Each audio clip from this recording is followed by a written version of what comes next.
So hi guys, anime பார்க்குறவங்களுக்கு அவங்கள next step எடுத்து போகிறதே அந்த அனிமியோட ட்விஸ்ட் அப்புறம் மிஸ்ட்ரீஸ் தான். ஒரு அனிமியில் பார்த்தீங்கன்னா 2-3 ட்விஸ்ட் இருக்கலாம், பட் ட்விஸ்ட்டே அனிமையாக இருக்குமா அப்படிங்கிறதான் நம்ம ஒன் பீஸு. ஸோ ஏகப்பட்ட மிஸ்ட்ரீஸை பார்த்தீங்கன்னா நம்ம எய்ச்சிரோவோட இன்னும் நம்மள்கிட்ட ரிவீல் பண்ணாமல் வச்சுருக்காரு. ஸோ அந்த வகையில் என்னால் முடிஞ்ச அளவு நான் எடுத்த அன்சால்வ்டு மிஸ்ட்ரீஸை பற்றி இந்த வீடியோவில் பார்த்துடலாம். டிலே பண்ணாமல் ஸ்ட்ரைட்டாக வீடியோக்குள்ளே போகலாம். Look at the rags, fuck up the mags, light up the night and I never look back. I am the hunter, you are the monster. I am the entity, I am the haunter. Fight with no water, fight with no water. Bring me the leg, I won't choke on no waves. And motherfucker, I am the front, I could never feel it. My feelings are right up on them in the middle of the night and I kill them. வீடியோக்குள்ளே போகிறதுக்கு முன்னாடி உங்களுக்கு ஒரு பெரிய thanks. அதாவது நம்ம channel பார்த்தீங்கன்னா 1000 subscriber reach பண்ணிட்டோம். அதாவது ஷார்ட் டைம்லேயே வீடியோ ஸ்டார்ட் பண்ணி ஒரு 1.5 month 2 months இருக்கும். ஸோ அதுக்குள்ளே பார்த்தீங்கன்னா ஒரு 1K சப்ஸ்கிரைபர் வந்து கிடச்சிருக்கு. ஸோ இதுக்கு ரொம்பவே தேங்க்ஸ். இதே மாதிரி உங்கள் லவ் அண்ட் சப்போர்ட்டை வந்து கொடுத்துட்டே இருங்க. ஓகே, வீடியோக்குள்ளே போயிடலாம். ஸோ இதில் முதல்ல பார்க்க போகிறது ஐபேட்ச் தான். சின்ன வயசுலேயே நிறைய பைரட் ஸ்டோரி படிச்சிருப்போம். அதில் கண்டிப்பாக ஒருத்தராச்சும் ஐபேட்சோட அப்பியர் ஆகிருப்பாங்க. ஆனால் பைரட்ஸே லீடிங் ரோலாக வச்சுருக்கிற ஒன் பீஸில் ஒரு பைரட்ஸு கூட ஐபேட்ச் போட்டு நம்ம பார்க்க முடியாது. இதுக்கு ரீசன் என்னென்னா, நம்ம எய்ச்சிரோவோட சொல்லியிருப்பார். அதாவது when a character with eyepatch appears One Piece will end அப்படி சொல்லியிருப்பார். அதாவது நம்ம ஒன் பீஸோட ஃபைனல் சீரீஸில் ஒரு கேரக்டர் வந்து ஐபேட்சோட அப்பியர் ஆவாராம். அதோட பார்த்தீங்கன்னா ஒன் பீஸ் எண்ட் ஆகும் அப்படின்னு பார்த்தீங்கன்னா ஓட ஸ்டேட்மெண்ட் கொடுத்துருக்காரு. ஸோ இது பார்த்தீங்கன்னா யார் வரப்போகிறா அப்படின்னும் இதுவரையும் கன்ஃபார்மே ஆகலை. இந்த லிஸ்ட்டில் அடுத்து இருக்கிறது நம்ம ஷாங்க்ஸ் தான். இவர் ஈவிலாக இல்லை ஒரு குட் பர்சனானு இன்னும் யாருக்கும் தெரில. அதுவும் இல்லாமல் தலைவன் இப்போ ஒன் பீஸை தேடி வேறு இறங்கியிருக்கான். இவர் பார்த்தீங்கன்னா சீக்ரெட்டாக அந்த கோரோசையோட கான்டாக்டும் இருக்கும்.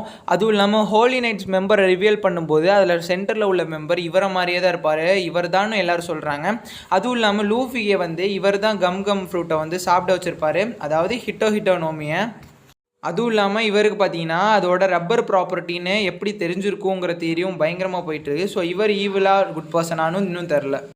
அடுத்து யாருன்னா பிளாக் பியர்டு தான். இவன் ரொம்பவே மிஸ்டீரியஸான கேரக்டர். ஒன் பீஸ் உலகத்தில் 2 டெவில் ஃப்ரூட் மேலே யாரும் கன்சியூம் பண்ண முடியாது, பட் இவனால் முடியும். அதுவும் இல்லாமல் இவன் 3rd டெவில் ஃப்ரூட்டையும் எடுத்துட்டான்னு எல்லோரும் சொல்கிறாங்க. ஸோ அதை பற்றி நான் இப்போ சொல்கிறேன். இப்போ பார்த்தீங்கன்னா இவனுக்கு ஒரு 3 பர்சனாலிட்டி இருக்குங்கிற தியரியும் பார்த்தீங்கன்னா போயிட்டுருக்கு.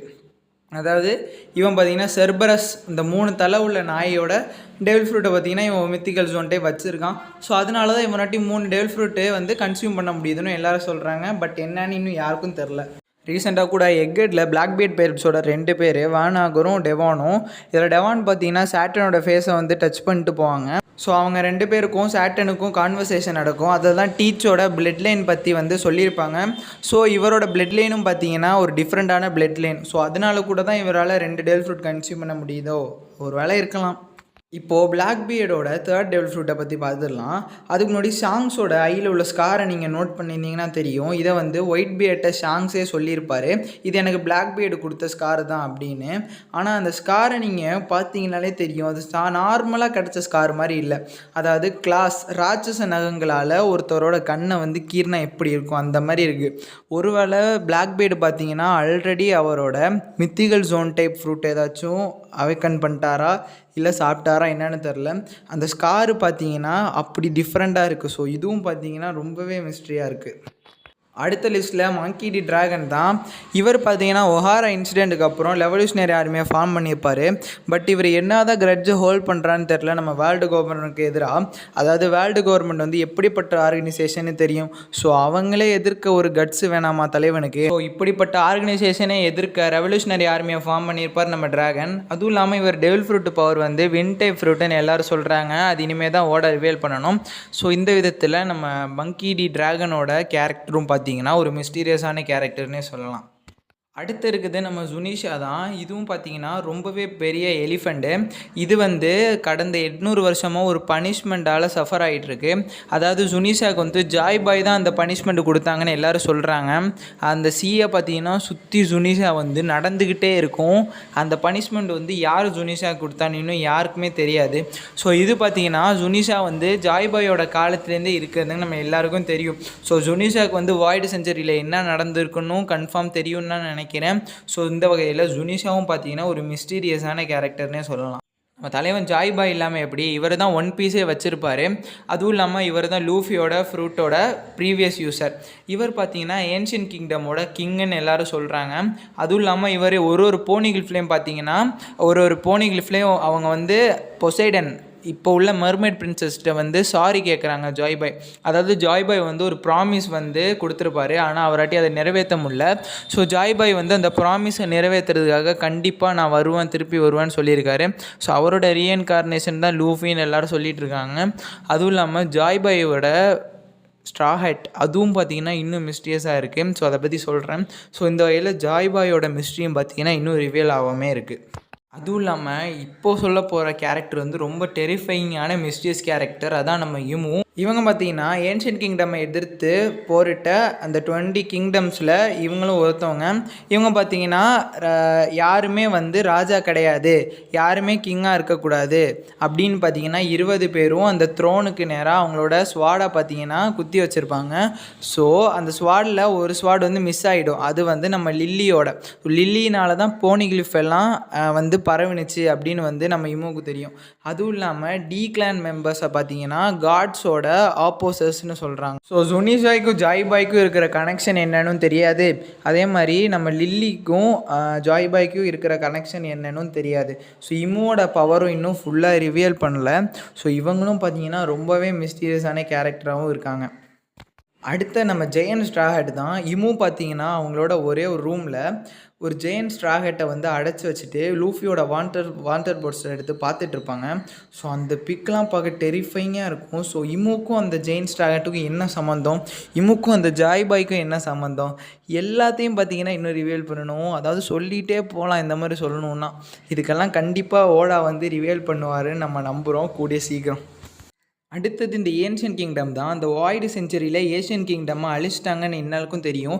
ஆனால் எதுக்காக அந்த ஏன்ஷியன்ட் கிங்டம் அழிச்சாங்க, அப்படிப்பட்ட டெக்னாலஜி அதில் என்ன தான் இருந்துச்சு அந்த ஏன்ஷியன்ட் கிங்டம்லேருந்தும் யாருக்கும் தெரில. ஸோ இதுவும் பார்த்திங்கன்னா மிஸ்ட்ரியாகவே இருக்குது. அடுத்த நம்ம ராக் டி ஜெபக் தான். இவர் எப்படி செத்தார்னு யாருக்குமே தெரியாது. சில பேர் வந்து இவர் இம்பல் டவுனில் இன்னும் உயிரோடு இருக்க தான் அப்படி சொல்கிறாங்க. இவர் எப்படிப்பட்ட மான்ஸ்டராக இருந்திருக்காருன்னு அவரோட ப்ரைம் டைமில், அதாவது 3 யோங்கோஸ், பிக் மாம், அப்புறம் ஒயிட் பியர்ட், கைடோ, இவங்க 3 பேரும் பார்த்திங்கன்னா நம்ம ராக்ஸு கீழே ஒர்க் பண்ணுற அளவு நம்ம தலைவர் ஸ்ட்ராங்காக இருந்திருக்கான். அதுவும் இல்லாமல் மெரெயின் வந்து எப்படிப்பட்ட ஆர்கனைசேஷன். ஸோ அவங்களே கீழே இறங்கி நம்ம கேப்டன் ராஜர்கிட்ட வந்து உதவி கேட்டு நம்ம ராக்ஸை டிஃபீட் பண்ணியிருக்காங்க, கார்ப்பும் ராஜரும் சேர்ந்து. ஸோ அந்தளவு பார்த்திங்கன்னா நம்ம ராக்ஸ் வந்து மான்ஸ்டராக இருந்திருக்காரு அப்போவே.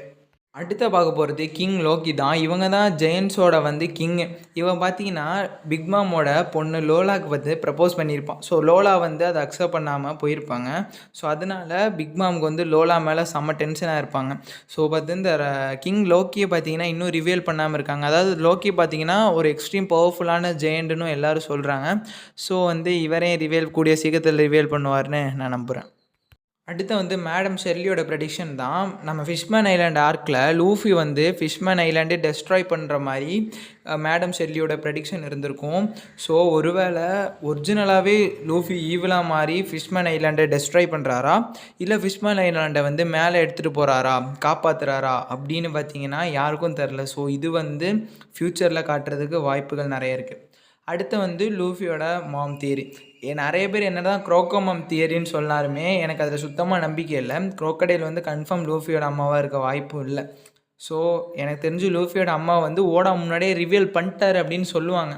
அது எந்த விதத்தில் உண்மை என்னன்னு எனக்கு தெரில. ஸோ லூஃபியோட அம்மாவையும் கூட சீக்கிரத்தில் ரிவீல் பண்ணால் நல்லாயிருக்கும். அடுத்த நம்ம அக்கேனு தான். இவன் வந்து மெரெயினில் வந்து அட்மிரலாக ஒர்க் பண்ணிகிட்டு இருந்திருப்பாங்க. இவனுக்கும் அக்கைனுக்கும் நடந்த சண்டேயில் வந்து ஓகோஜி வந்து டேமேஜை ரொம்பவே டெஸ்ட்ராய் ஆகிருப்பார். அதுவும் இல்லாமல் இவர் வந்து தனியாக இருந்திருப்பார். ஸோ அதுக்கப்புறம் வந்து இவர் பிளாக் பியர்டோட க்ரூவில் சம்மந்தமே இல்லாமல் போய் ஜாயின் பண்ணியிருப்பார். ஸோ எல்லோரும் வந்து இவர் ரெவல்யூஷனரி ஆர்மியோட ஸ்பை தான், பிளாக் பியர்ட் க்ரூவுக்காக ஒர்க் பண்ணிகிட்ருக்கான், இவன் கூடிய சீக்கிரம் பிளாக் பியர்டை பெட்ரே பண்ணிவிடுவான் அப்படின்னு கேங் வந்து சொல்லிட்டுருக்காங்க. ஸோ இவரோட ஐடென்டிட்டி, இவர் வந்து ஸ்பையா இல்லை ஒரிஜினலாகவே பிளாக் பியர்ட்டை தான் ஒர்க் பண்ணுறாரா அப்படிங்கிறது இன்னும் கூடிய சீக்கிரத்தில் காட்டுவாங்கன்னு நான் நினைக்கிறேன். அடுத்த நம்ம ராஜரோட ஷிப்பு பேர் ஓரோ ஜாக்சன், நம்ம எல்லாருக்கும் தெரியும். அந்த ஷிப்பில் பார்த்தீங்கன்னா ஒரு பெரிய ஒரு எக் ஒன்று இருந்திருக்கும். இது வந்து எந்த கிரியேச்சரோட எக்குன்னு இதுவரை ரிவீல் பண்ணியிருக்க மாட்டாங்க. ஸோ இதுவும் பார்த்தீங்கன்னா ஒரு விதத்தில் மிஸ்ட்ரியாக தான் இருக்குது. அடுத்து நம்ம குயினாவோட டெத்து பார்த்தீங்கன்னா நார்மல் டெத்து மாதிரி எனக்கு தோணலை. அதாவது குயினா எதுக்கு சம்மந்தமே இல்லாமல் செத்தாங்கன்னு இன்னும் சொல்லியிருக்க மாட்டாங்க. ஸோ குயினாவோட டெத்தில் பார்த்தீங்கன்னா எனக்கு லைட்டாக ஒரு மிஸ்ட்ரி இருக்குது. ஸோ அதுக்கப்புறம் இந்த ஒரு மீமை பார்த்தேன். இது மட்டும் நீங்கள் இந்த ஒரு ஃபோட்டோ வந்து இன்ஸ்டாகிராமில் நான் பார்த்தேன். ஸோ இது எப்படி இருக்குதுன்னு நீங்கள் வந்து சொல்லுங்கள். ஸோ இதையும் பார்க்கும்போது எனக்கு தூக்கி வாரி போட்டுச்சு. ஒருவேளை இது நடந்தால் எப்படி இருக்கும்? அதுவும் இல்லாமல் இது ஒருவேளை உண்மையாக இருந்தால் எப்படி இருக்குங்கிற தாட்லாம் எனக்கு தூக்கி வாரி போட்டுருச்சு. ஸோ பார்த்தீங்கன்னா ஃப்ரம் கோஷிரோ அண்ட் ஜோரோ ஓகேவா? Two கோஷிரோ versus ஜோரோ. கோஷிரோவும் நுஸ்ஜிரோவும் பார்க்க கிட்டத்தட்ட ஒரே மாதிரி இருப்பாங்க. அதாவது கோஷிரோ நுஸ்ஜிரோ பேரு கூட ரைமிங்காக இருக்குது. ஒருவேளை இருக்குமோ? ஏன் வாய்ப்பில்ல. இருந்தால் எப்படி இருக்கும்? ஸோ இந்த இது தியரி பார்த்தீங்கன்னா கொஞ்சம் ட்ரெண்டிங்காக போயிட்டுருக்குன்னே சொல்லலாம். அடுத்த சாஞ்சியோட ஆல் ப்ளூ தான். இதை தலைவன் கண்டுபிடிப்பானா என்னன்னு நமக்கு தெரில. கூடிய சீக்கிரம் பார்த்தீங்கன்னா ஆல் ப்ளூவை கண்டுபிடிச்சி இந்த மிஸ்ட்ரிக்கும் பார்த்தீங்கன்னா ஒரு ஆன்சரை கொடுத்துப்பாங்கன்னு நினைக்கிறேன். அடுத்த மிஸ்டீரியஸான கேரக்டரில் இவங்களும் ஒருத்தவங்க. இவங்க பேர் பார்த்தீங்கன்னா டோக்கி. இவங்க ஓடனோட ஒய்ஃபு. ஸோ இவங்க வந்து 800 வருஷத்துக்கு அப்புறம், அதாவது வாய்டு செஞ்சுரியில் இருக்கும்போது அந்த 1800 இயர்ஸ் இருக்குல்ல, ஸோ 800 இயர்ஸ்க்கு அப்புறம் வந்து இப்போ நம்ம ப்ரெசன்ட் நடக்கிற ஒன் பீஸில் வந்திருப்பாங்க. ஸோ அப்போ வந்து ஓடனை மேரேஜ் பண்ணிப்பாங்களா. ஸோ இவங்க வந்து சம்மந்தமே இல்லாமல் எதுக்கு 800 இயர்ஸ்க்கு அப்புறம் வந்து அவங்க டெவில் ஃப்ரூட் யூஸ் பண்ணி வானோக்கு வரணும். ஸோ அதுவும் பார்த்தீங்கன்னா இன்னும் மிஸ்ட்ரியாகவே இருக்குது. ஸோ இவங்களும் ஒரு மிஸ்ட்ரியஸான கேரக்டர்னே சொல்லலாம். அடுத்த இதுவும் எனக்கு ரொம்ப பிடிச்சிருந்துச்சு. அதாவது எல்லா டெவில் ஃப்ரூட் யூசர்ஸ்க்கும் ஒரு அவேக்கனிங் இருந்துச்சுன்னா, நம்ம ப்ரூக்கோட டிவைரிவே ஃப்ரூட்டுக்கு ஒரு அவேக்கனிங் இருந்தால் எப்படி இருக்கும்? இதுவும் ஒரு பேஜில் பார்த்தேன். என்ன சொல்லியிருந்தாங்கன்னா, ப்ரூக் வந்து ஃபைனல் வார் அப்போ ராஜரையும் ஒயிட் பியர்டையும் அவேக்கன் பண்ணி விட்ருவானா, அதாவது திரும்பி கொண்டு வந்துடுவான் ரிவேரிவே ஃப்ரூட் மூலமாக. ஸோ ஃபைனல் வாரில் அவங்களும் ஜாயின் பண்ணி நம்ம ஸ்ட்ரா ஹேட்ஸுக்கு உதவி பண்ணுற மாதிரி சொல்லியிருந்தாங்க. பட் இது எந்த விதத்தில் உண்மைன்னு யாருக்கும் தெரில, வரப்போதானும் யாருக்கும் தெரியாது. ஸோ அவ்வளோதாங்க இந்த வீடியோ. எனக்கு தெரிஞ்ச மிஸ்ட்ரீஸ் எல்லாம் நான் எடுத்து உங்கள்கிட்ட அதில் கொஞ்சம் தெரிஞ்ச டீட்டெயில்ஸும் சொல்லிட்டேன். இதுக்கப்புறம் இருக்குது. ஸோ இந்த வீடியோக்குள்ளே எப்படி ரெஸ்பான்ஸுங்கிறத பார்த்துட்டு நான் பார்ட் 2 மேக் பண்ணுவான்னு யோசிக்கிறேன். ஸோ இந்த வீடியோ அவ்வளோதான் முடிச்சுக்கலாம்னு நினைக்கிறேன். தேங்க்ஸ் ஃபார் வாட்சிங்.